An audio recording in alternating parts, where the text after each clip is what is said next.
नमस्कार आप सभी को। अब बिहार राज्य विशेष के उत्तर लेखन कार्यक्रम में स्वागत है आप सभी का। और आज का प्रश्न है पाल कला से संबंधित। प्रश्न है पाल कला तथा भवन निर्माण कला। पाल कला तथा भवन निर्माण कला। भवन निर्माण कला। पाल कला तथा भवन निर्माण कला की विशेषताओं को स्पष्ट कीजिए कि विशेषताओं को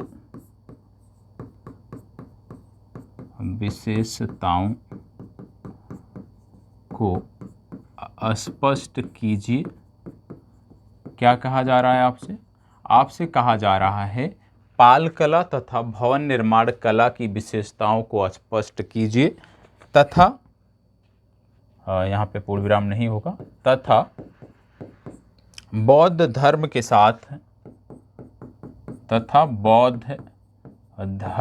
साथ प्रश्न आप सभी भी नोट कर लीजिए। बौद्ध धर्म के साथ उनके संबंध पर प्रकाश डालिए। उनके संबंध पर प्रकाश डालिए। ठीक है। सबसे पहले अभी हमने बताया कि आप जो हैं अभी भी उत्तर लेखन के कह सकते हैं पहले चरण में हैं, प्रथम चरण में हैं। और प्रथम चरण में जैसे मैंने आपको पूर्व में भी बताया कि आपको समय के लिए परेशान नहीं होना है कि एक उत्तर लिखने में आप कितना समय देते हो। आपको इसके लिए नहीं परेशान होना है कि ये जो कंटेंट है ये आपके पास नहीं है, इसके लिए नहीं परेशान होना है। आपको इसके लिए नहीं परेशान होना है कि आप कहीं से कॉपी कर रहे हो या फैक्ट चुरा रहे हो, आप कह लीजिए, तो उसके लिए नहीं परेशान होना है। ठीक है। क्योंकि अब जो प्रश्न आपको जो अभ्यास में दिए जा रहे हैं ये प्रश्न विगत वर्षों में पूछे हुए हैं और आप कह लीजिए लगातार रिपीट होते हैं। क्रमागत कुछ अंतरालों पर ये लगातार रिपीट होते रहते हैं, तो इनको आपको अच्छे से करके जाना है। अब बहुत सारे लोग सोचेंगे कि इसी में पूरा पाल कला बता दिया जाए, सब कुछ बता दिया जाए। ठीक है, जितना हो सकता है इस प्रश्न से जुड़ा हुआ जितना फैक्ट हो सकता है उतना मैं बताऊंगा, लेकिन उसके बाद आपकी जिम्मेदारी बनती है कि जैसे पाल कला से यदि प्रश्न आया तो आप जाकर पाल कला को कम से कम आधे घंटे अच्छे से पढ़ लो, कंठस्थ कर लो, रट लो। ठीक है, क्योंकि ज़रूरी है। और दूसरी बात कि जब आप इसका उत्तर लिखोगे तो प्लीज़ अपनी भाषा में लिखिए। भले ही आप कहीं से कॉपी कर रहे हो, नकल मार रहे हो, लेकिन प्लीज़ अपने भाषा में लिखने का प्रयास करिएगा। ठीक है, ये आपसे विनम्र निवेदन है। अब सबसे पहले जब आप कोई प्रश्न आपको दिया जाता है तो पहला कार्य क्या आपको बताया जाता है कि कोई भी जो प्रश्न मिले सबसे पहले कम से कम 2 बार उसको पढ़ना है। कितने बार? 2 बार पढ़ना है। हमने पढ़ लिया पाल कला तथा भवन निर्माण कला की विशेषताओं को स्पष्ट कीजिए तथा बौद्ध धर्म के साथ उनके संबंध पर प्रकाश डालिए। 2 बार पढ़ने के दौरान हमें क्या करना होता है? जो कीवर्ड होते हैं उनको हाईलाइट करना होता है। यहाँ पे जो कीवर्ड थे उसको हमने यहाँ पे हाईलाइट किया है। जो भी कीवर्ड इसके थे उसको मैंने यहाँ पे हाईलाइट किया है। तो कीवर्ड आपके हाईलाइट हो गए।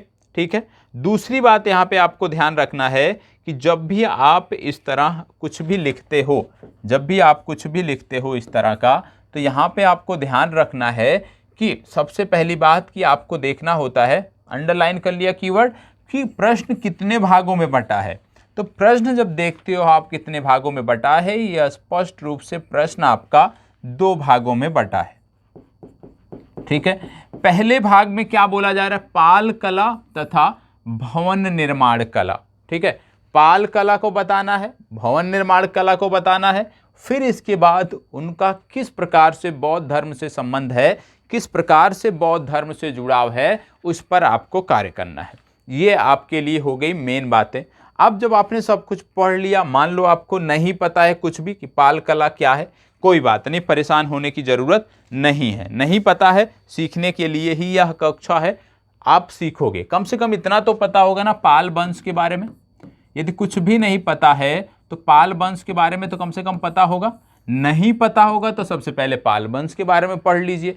जब पाल वंश के बारे में आप पढ़ोगे, 20 मिनट 25 मिनट जब कंटेंट आप पढ़ोगे पाल वंश के बारे में, तो कम से कम इतना तो पता चल जाएगा कि पाल वंश का संस्थापक कौन है, कौन से इनके प्रमुख आप कह सकते हैं शासक रहे हैं, जिनके कार्यों को आज भी हम याद करते हैं, और उन्हीं में से कुछ की चर्चा आपको उत्तर में आज करनी भी है। तो 10 से 20 मिनट आप पाल वंश पढ़ लीजिएगा। पाल वंश जब पढ़ लोगे तो एक आइडिया लग जाएगा किसकी बात हो रही है, पाल वंश का उस समय का शासक कौन था, और क्या क्या घटित हुई चीज़ें, ये सारी चीज़ें आपको पता चल जाएंगी। तो सबसे पहले आपको इस प्रश्न में जैसे बोला गया है कि पाल कला तथा भवन निर्माण कला की विशेषताओं को स्पष्ट कीजिए तथा बौद्ध धर्म के साथ उनके संबंधों पर प्रकाश डालिए। अब जैसे ये प्रश्न आपको लिखने को आ गया तो सबसे पहले क्या करोगे, इसमें आपने की पॉइंट क्या क्या देखा, पाल कला, भवन निर्माण कला और बौद्ध धर्म से उनके संबंध, ये इसके हो गए की पॉइंट। अब जब लिखना है प्रस्तावना जिसको आप बोलते हो, शुरुआत कहाँ से करनी है इस प्रश्न में, यदि हम इसकी बात करें तो सबसे पहले प्रस्तावना में हेडिंग प्रस्तावना नहीं डालनी होती है, मतलब ये आपकी कॉपी है मान लीजिए, तो सबसे पहले आप जो प्रस्तावना लिखते हो इसमें क्या लिखोगे उसके बारे में बात हो रही है। फिर पार्ट 1 ये आपका होगा उत्तर का, ये आपका भाग 2 होगा उत्तर का, और फिर लास्ट में आप क्या चर्चा करोगे, बौद्ध धर्म से उनकी सन्निकटता को बताओगे, ठीक है, और फिर निष्कर्ष आप लिखोगे, तब जाके आपका उत्तर कंप्लीट माना जाएगा।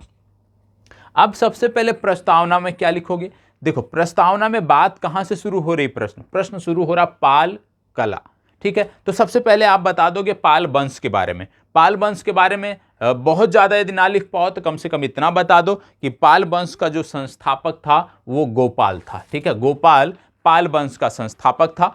पाल वंश एक प्रकार से यदि हम बोलें तो इसने बिहार में शासन का विस्तार किया, लंबे समय तक इसने शासन किया, और लंबे समय तक शासन करने के कारण क्या हुआ कि इनके राज्य में शांति और स्थिरता बनी रही, और जब कहीं पर शांति और स्थिरता बनी रहती है तो निश्चित रूप से वो जो राज्य होता है वो आप कह सकते हो विकास करता है, और वो जो राज्य होता है वहाँ के नागरिक भी आप कह सकते हो संपन्न होते हैं। तो क्योंकि पाल वंश भी लंबे समय तक इन्होंने शासन किया, और ये सर्वश्रेष्ठ आप कह सकते हैं, इसमें कुछ सर्वश्रेष्ठ शासक भी हुए हैं जिनके कार्यों का बखान आज तक किया जाता है, आप पढ़ते, आज भी आप पढ़ोगे और पढ़ते रहे होगे। तो कम से कम इतना आपको बताना है कि पाल वंश का संस्थापक कौन था, पाल वंश ने किस प्रकार से बिहार पे शासन किया, और इनके कुछ प्रमुख राजाओं का नाम भी आप बता सकते हो, जैसे धर्मपाल के बारे में बता सकते हो। तो इस तरह से जो कुछ प्रमुख हैं 1 से 2 उनके बारे में आप अभी चर्चा कर सकते हो। तो ये तो आपकी हो गई प्रस्तावना, और इसमें प्रस्तावना में 3 से 4 पंक्तियां आपकी मान लीजिए, मैक्सिमम 5 पंक्तियां या 6 पंक्तियां मैक्सिमम मान लीजिए, और इन 6 पंक्तियों में आपने पाल वंश के बारे में जानकारी दे दिया, उनके कुछ प्रमुख शासकों के बारे में बता दिया, और कितने प्रकार से शासन किया, किस प्रकार से किया, वो कुछ आपने बता दिया। अब इसके बाद क्या है, मेन बॉडी में आप आओगे, और जब मेन बॉडी में आते हो, ये आपके उत्तर का मेन बॉडी है। मेन बॉडी में क्या लिखना है, मेन बॉडी में जब आप आते हो तो सबसे पहले आपको क्या बताना है, प्रश्न आपका पहला क्या है, पाल कला। तो सबसे पहले मेन बॉडी में आप पाल कला की विशेषताएं लिखोगे, या पाक कला, क्या प्रश्न आपसे पूछा जा रहा है, आपसे पूछा पाक कला तथा भवन निर्माण कला की विशेषताएं, तो आप बताओगे पाक कला की विशेषताएं, ये आप हेडिंग डालोगे, और पाक कला की विशेषताओं के अंतर्गत पाक कला के बारे में आप कुछ बताओगे। पाक कला के बारे में यदि मैं आपको बताऊं तो सबसे पहले आपको बेसिक आपको पता होना चाहिए कि इस समय काल में यदि हम बात करें तो बिहार में, विशेष रूप से बिहार में इस समय काल में पत्थर और कांसे की मूर्तियों का निर्माण उन्नत शैली में किया जाना प्रारंभ हुआ। इस समय काल में कांस्य प्रतिमाओं का निर्माण और पत्थर की बनी हुई मूर्तियों का जो निर्माण था वो उसमें उत्कृष्ट कला देखने को मिलती थी। आप इसके बारे में बता दे दो। आप बता सकते हो कि इसका प्रसार बाद में बंगाल तक देखा जाता रहा है, ठीक है, ये चीज आप बता दोगे। तो सबसे पहले पाल कला के बारे में क्या बताना है जब आप पाल कला को बताते हो तो पाल कला में विशेष रूप से मूर्ति कला को बताना है, और उसमें भी पत्थर, और दूसरा आपको बताना है पत्थर के साथ साथ कांस्य। तो आपको क्या बताना है इसमें कि पत्थर और कांस्य की मूर्तियों का जो निर्माण किया जाता था इस समय काल में, उसके बारे में आप यहाँ पे चीज़ों को बताओगे। मूर्ति कला के बारे में आपको बताना है, ठीक है। तो पाल कला के बारे में आपने बता दिया। इनके दो प्रकार बता दिया, मूर्तिकला, और इनमें मूर्तिकला के साथ साथ कांसे की मूर्तियों का और पत्थर की मूर्तियों का जो निर्माण किया जाता था उसका प्रयोग आपने बता दिया। फिर इसके बाद आपको इसमें क्या बताना है, आपको बताना है कि कांस्य की जो मूर्तियां थी, जो पत्थर की मूर्तियां थी, उसके अलावा क्या क्या था पाल काल में। चित्रकला भी पाल काल में देखने को मिलती थी, उत्कृष्ट स्थिति में थी। चित्रकला के साथ साथ वास्तुकला इसको नहीं बोलते हैं, इसको बोलते हैं स्थापत्य कला, जिसकी बात की जा रही है स्थापत्य कला।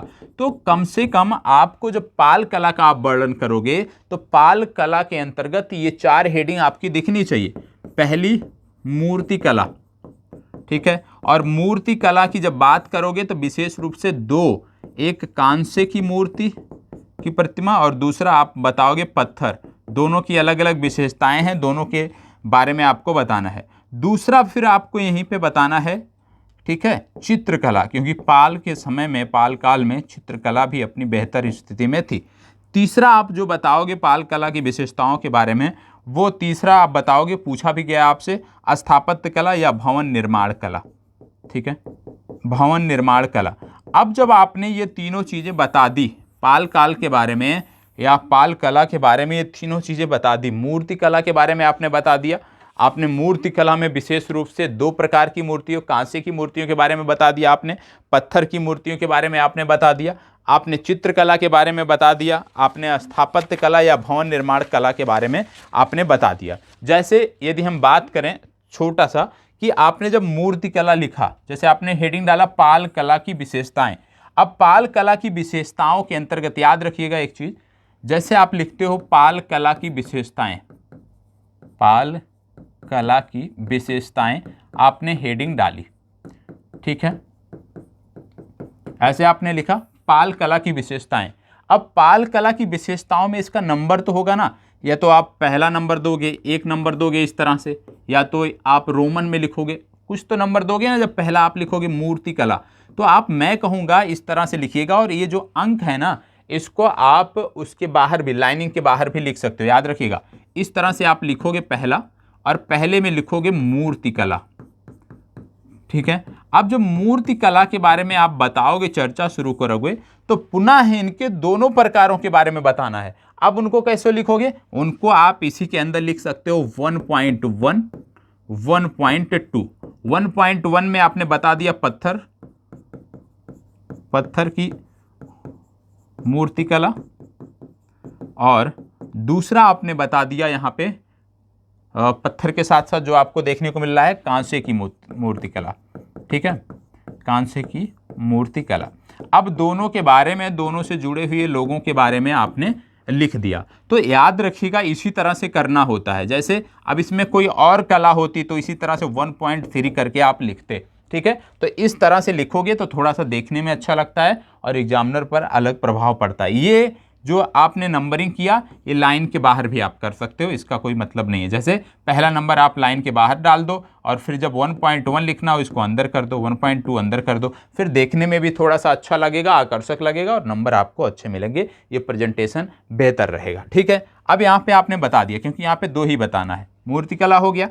मूर्तिकला समाप्त करने के बाद आप बताओगे दूसरा चित्रकला के बारे में, ठीक है। अब आपने चित्रकला के बारे में बता दिया। फिर तीसरा आप बताओगे भवन निर्माण कला, जो कि पूछी गई है, भवन निर्माण कला, ठीक है, भवन निर्माण कला। तो ये इनकी विशेषताएं हैं, मूर्तिकला, चित्रकला, भवन निर्माण कला या स्थापत्य, ये इनकी विशेषताएं हैं। इनके बारे में आप तीनों को बता दोगे। जब ये तीनों बता देते हो तो आपका जो उत्तर है वो आधा कंप्लीट हो जाता है, ठीक है। क्यों आधा कंप्लीट होता है? क्योंकि प्रश्न के दूसरे भाग में आपसे पूछा गया है कि इनका संबंध किस प्रकार से बौद्ध से जुड़ता है, किस प्रकार से ये बौद्ध धर्म से संबंध इनका मिलता है, या बौद्ध धर्म के जो आप कह सकते हो प्रभाव इन कलाओं पर देखने को मिलता है, ये बताना है। फिर आप अगला बताओगे, इतना लिख दिया आपने, आधा उत्तर आपका कंप्लीट हो गया। फिर आप बताओगे कि बौद्ध धर्म के साथ संबंध की जब बात आती है तो आप बताओगे पाल कला पर बौद्ध धर्म का प्रभाव, पाल कला पर बौद्ध धर्म का प्रभाव, और उसके अंतर्गत आप जो भी प्रभाव देखने को मिलते हैं, या पाल कला की बौद्ध धर्म से संबंध, पाल कला का बौद्ध धर्म से संबंध, कुछ भी आप लिख सकते हो। देखो, पाल कला का बौद्ध धर्म से संबंध, या पाल कला में बौद्ध धर्म के लक्षण, इस प्रकार से कुछ भी हेडिंग आप अपने अनुसार डाल सकते हो, लेकिन हूबहू किताब की भाषा नहीं प्रयोग करनी है आपको, ठीक है। अब इसमें एक एक कर यदि हम देखें तो जैसे कांस्य प्रतिमा, पाल कला में यदि हम देखें, मूर्ति कला में सबसे पहले हम कांस्य की मूर्तियों के बारे में बात करें तो सबसे आपको बता दें कि इसमें दो लोगों का नाम आता है, एक धीमन नाम थे और धीमन के पुत्र थे जिनका नाम था बिट्टपाल, इन दोनों का नाम आता है। और ये दोनों जो है दो शासक इनके हुआ करते थे, एक का नाम था धर्मपाल, एक का नाम था देवपाल। तो ये जो मूर्तिकार थे ये धर्मपाल और देवपाल के जो है आप कह सकते हो कि इनके आप एक प्रकार से समकालीन थे, ठीक है। अब एक चीज और इसमें आपको विशेषताओं में मैं बता दूं, जैसे कांसे की मूर्ति कला के बारे में जब आप लिखते हो तो कांसे की जो मूर्ति कला इस दौरान बनाई जाती थी उसमें आपको देखने को मिलता था, पालकालीन कांस्य प्रतिमाओं में आपको देखने को मिलता था कि इनका जो निर्माण होता था वो सांचे में होता था, मतलब सांचे में ही ये ढली होती थी। और इनके जो नमूने हैं वो नालंदा और कुर्कीहार नामक स्थान है जहां पर देखने को मिलता है, ये आपको बताना है इसमें। इसके बाद आप इसी में बताओगे कि नालंदा से प्राप्त नमूने देवपाल के समय के हैं, वहीं कुर्कीहार से प्राप्त नमूने जो हैं वो परिवर्ती काल के हैं। ज़्यादातर जो यहाँ पे मूर्तियाँ देखने को मिलती हैं कांसे की, जो हमारे आप कह सकते हो कि जो पुरातत्व विभाग ने प्राप्त किया है उनमें ज़्यादातर में बौद्ध प्रभाव दिखाई देता है। मूर्तियों में बोधिसत्व हो गया, बोधिसत्व के बाद विष्णु, बलराम, सूर्य की, मतलब ऐसा नहीं था कि सिर्फ और सिर्फ बौद्ध से जुड़ी हुई मूर्तियाँ थी, उसमें शैव प्रभाव भी था, लेकिन ज़्यादातर जो बहुतायत मात्रा थी वो बौद्ध से संबंधित थी। बुद्ध के जीवन से संबंधित जो चित्रांकन था वो मूर्तियों के माध्यम से उकेरा गया था, ठीक है। तो ये आपका हो गया। दूसरा जब बात आती है पत्थर की मूर्तियां, तो पत्थर की मूर्तियों के पत्थर की मूर्तियों के बारे में आप बताओगे कि पत्थर की मूर्तियां भी इस समय की कलात्मक सुंदरता का उत्कृष्ट उदाहरण प्रस्तुत करती थी या उत्तम उदाहरण प्रस्तुत करती थी। पत्थर की कला जो थी ये विशेष रूप से काले बेसाल्ट के ये पत्थर होते थे जो संथाल परगना और विशेष रूप से मुंगेर जिले से मंगाए जाते थे। संथाल परगना और मुंगेर जिले से ये पत्थर मंगाए जाते थे।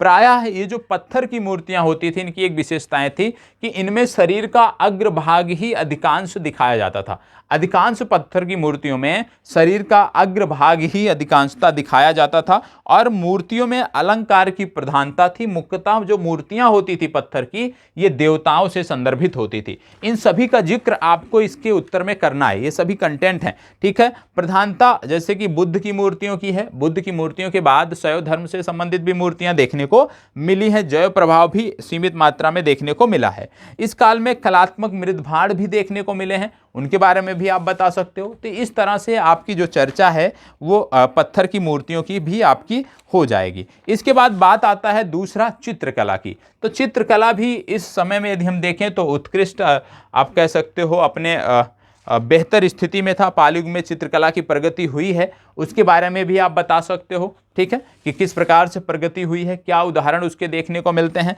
दूसरी बात आती है इसके बाद, ये आपका हो गया चित्रकला कंप्लीट। फिर आता है भवन निर्माण कला। भवन निर्माण कला, चित्रकला थोड़ा सा पढ़ लीजिएगा फिर लिखिएगा। उत्तर लिखने से पहले जरूरी है कि पहले जिस कंटेंट के बारे में बात हो रही है उसको कम से कम आप आधे घंटे, एक घंटे आधे घंटे उस टॉपिक को दो और उसके बाद उत्तर लिखन करने बैठो, तब चीज़ें आपकी बेहतर होंगी, ये चीज़ आप याद रखिएगा। अब इसके बाद आती है भवन निर्माण कला। अब भवन निर्माण कला में क्या चीज़ें आप बताओगे? शुरुआत आप कर सकते हो कि इस समय काल में भवनें जो थे वो मुख्यतः ईंट की बने होते थे, या जो इमारतें थी इस समय काल की वो ईंट पर आधारित थी, ईंट की बनी होती थी, जिसके साक्ष्य ओदंतपुरी से मिले, जिसके साक्ष्य नालंदा से देखने को मिले, जिसके साक्ष्य जो है वो विक्रमशिला महाविहार से देखने को मिले। तो ये चीज़ें आप बता सकते हो। फिर बहुत सारे अन्य उदाहरण हैं भवन निर्माण के, उनके बारे में आप बात कर सकते हो। तो आपकी भवन निर्माण की चर्चा समाप्त हो जाएगी। तो जब भवन निर्माण की भी चर्चा समाप्त हो जाती है फिर इसके बाद आती है कि बौद्ध धर्म से इसका जुड़ाव कैसा है। तो जैसे अभी आपने देखा, चाहे वो पत्थर की मूर्तियों की बात हो, चाहे वो चित्रकलाओं की बात हो, चाहे वो कांस्य की मूर्तियों की बात हो, सब में बौद्ध प्रभाव आपको प्रबलता से देखने को मिलता है। हालांकि शैव और जैन प्रभाव भी देखने को मिलते थे, लेकिन ये सीमित मात्रा में आपको देखने को मिलते थे। ज़्यादातर आपको जो है वो ज़्यादातर आपको बौद्ध प्रभाव ही देखने को मिलते थे, ये आपको पता होना चाहिए। तो आप बोलोगे कि क्योंकि ये शासक भी जो थे, जिनके समय काल की बात हो रही है, ये जो शासक थे, इनके बारे में यदि हम बात करें तो आपको पता होगा कि ये बौद्ध धर्म के अनुयायी थे। ये जो धर्मपाल थे, ये शासक क्या थे? ये बौद्ध धर्म के अनुयायी थे। और बौद्ध धर्म के अनुयायी होने के कारण इनके समय काल में जो भी चित्रांकन इस तरह से हुआ, जो भी कला, आप कह सकते कला के क्षेत्र में जो भी प्रगति हुई, उसमें बौद्धों से संबंधित प्रभाव देखने को मिलते हैं। जैन प्रभाव, हिंदू प्रभाव भी सीमित मात्रा, जैन प्रभाव और आप कह सकते हो शैव प्रभाव या हिंदू धर्म से संबंधित चीज़ें भी सीमित मात्रा में देखने को मिलती हैं, ये आप बता सकते हो। ठीक है, और आप यह बताओगे कि ज़्यादातर जो चित्र मिले हैं या ज़्यादातर जो चित्रकलाएं मिली हैं, ज़्यादातर जो मूर्तियां मिली हैं, उसमें क्या हुआ है? उसमें देखने को मिलता है कि बुद्ध के जीवंत घटनाओं का जो है उसमें चित्रण किया गया है, उसके बारे में बताया गया है। तो इस तरह से आपका उत्तर आप उसको जोड़कर लिख सकते हो। ठीक है, और अब प्रयास करूंगा, आगे से मैं प्रयास करूंगा कि आपको एक मानक उत्तर भी मैं उपलब्ध कराऊं। ये प्रयास रहेगा, लेकिन ये तब होगा प्रारंभिक परीक्षा के बाद। प्रारंभिक परीक्षा के बाद आपको मॉडल उत्तर भी मैं उपलब्ध कराऊंगा, क्योंकि उसमें भी थोड़ा सा समय लगता है, तो वो चीज़ें भी मैं बेहतर तरीके से आपको दूंगा। तो आपकी जिम्मेदारी बनती है, सबसे पहले आपको क्या करना है? सबसे पहले आपको पाल कला पढ़ना है। कोई भी पुस्तक होगी आपके पास, कोई भी A to Z कोई भी बिहार की पुस्तक होगी, उसमें जाइएगा, कला और संस्कृति के बारे में हेडिंग होगा, टॉपिक होगा, उसमें जाइएगा। और उसमें जब जाएंगे तो वहाँ पर आपको पाल कला देखने को मिल जाएगी, और उसको पहले से पढ़ना है, कम से कम आधे घंटे उसको पढ़ना है, चिंतन मनन करना है उसके बारे में। और चिंतन मनन करने के बाद फिर जो है इस प्रश्न को देखना है, और प्रश्न को पढ़ने के बाद फिर पॉइंट बनाना है। ठीक है, जब पॉइंट बना लेते हो अच्छे से, ठीक है, प्रश्न के जैसे पॉइंट क्या बनाना है, सबसे पहले जैसे मैं आपको बताने के लिए मैं भी पॉइंट बना के लेके आया हूँ। देखो सारी चीज़ें, ये कांस्य प्रतिमाओं के पॉइंट हैं, ये पत्थर की मूर्तियों के पॉइंट हैं, ये इस तरह से चित्रकलाओं के पॉइंट हैं, ये भवन निर्माण के पॉइंट हैं। तो इस तरह से सबसे पहले पॉइंट बना लेना है। जब आप पॉइंट बना लोगे कि हाँ ये चीज़ें हैं, जैसे पत्थर मूर्ति कला के बारे में कुछ पॉइंट बना लिया, इसी तरह से कुछ पॉइंट आपने जो है कह सकते हो कांस्य मूर्ति कला के बारे में कुछ पॉइंट बना लिया। तो इस तरह से जब आप पॉइंट बना लोगे ना, तब सोचोगे उसके बारे में कि अब इसका फ्रेम क्या हो, आपके उत्तर का फ्रेम क्या हो। इसके बाद जब आप लिखोगे तो आपका उत्तर बेहतर होगा। अब इसमें निष्कर्ष भी लिखना है। अब निष्कर्ष में क्या लिखोगे? इस तरह के यदि प्रश्न आते हैं तो इनके निष्कर्ष में क्या लिखा जाए? इसके निष्कर्ष में आप बता सकते हो कि पाल काल में या पाल कला आप बता सकते हो पाल काल में या इस समय काल में या उपरोक्त घटनाक्रम के आधार पे आप कह सकते हो या उपरोक्त विवरणों के आधार पे आप यह कह सकते हो कि इस समय काल में जो पाल कला थी वो बेहतर स्थिति में थी, और इसका विशेष रूप से बौद्ध धर्म से जो संबंध है उसके प्रभाव इनके कलाओं के माध्यम से देखने को मिलते हैं। किस प्रकार से पाल संप्रदाय की या पाल शासकों की निकटता जो है बौद्ध धर्म से थी, उसके प्रभाव इनके कलाओं के माध्यम से, इनके विभिन्न कलाओं के माध्यम से परिलक्षित होते हैं, जिसके उदाहरण आज भी आपको बिहार में देखने को मिलते हैं। और कुछ उदाहरण आप बता सकते हो, महाविहारों के उदाहरण बता सकते हो, बौद्ध विहारों के उदाहरण बता सकते हो। तो इस तरह से चीज़ें आपकी हो जाएंगी, लेकिन निष्कर्ष सभी में लिखना है। ठीक है, निष्कर्ष सभी में लिखना है, और निष्कर्ष क्या होना चाहिए? वो आपके प्रश्न से जुड़ा होना चाहिए। ऐसा नहीं कि कुछ भी आप निष्कर्ष लिख दो। ठीक है, तो एक बेहतर उत्तर इस पर लिखकर आप सभी को शेयर करना है, और उम्मीद करता हूं कि आप सभी इसका बेहतर उत्तर लिखकर शेयर अवश्य करेंगे। ठीक है, तो सभी को ध्यान रखना है सबसे पहली बात कि आपको आपके पास जो भी पुस्तक होगी, बिहार राज्य विशेष की यहाँ पे कोई पुस्तक नहीं रखी है, नहीं तो मैं दिखाता आपको। अच्छा, एक है मेरे पास यहाँ पे रखी है, डॉक्टर मनीष रंजन की पुस्तक रखी है यहाँ पे। मैं इसमें देखता हूँ कहाँ पे है और आपको बताता हूँ। यदि ये पुस्तक आपके पास होगी, ये प्रकाशन की पुस्तक है, पब्लिकेशन की, इसमें से मैं आपको दिखाता हूँ। जैसे इसमें है पेज नंबर 83। पेज नंबर 83 में मौर्य कला, पाल कला, पटना कला, मधुबनी चित्रकला और मंजूषा शैली की बात की गई है वास्तुकला एवं चित्रकला में, और पाल कला पेज नंबर 84 पे दिया हुआ है।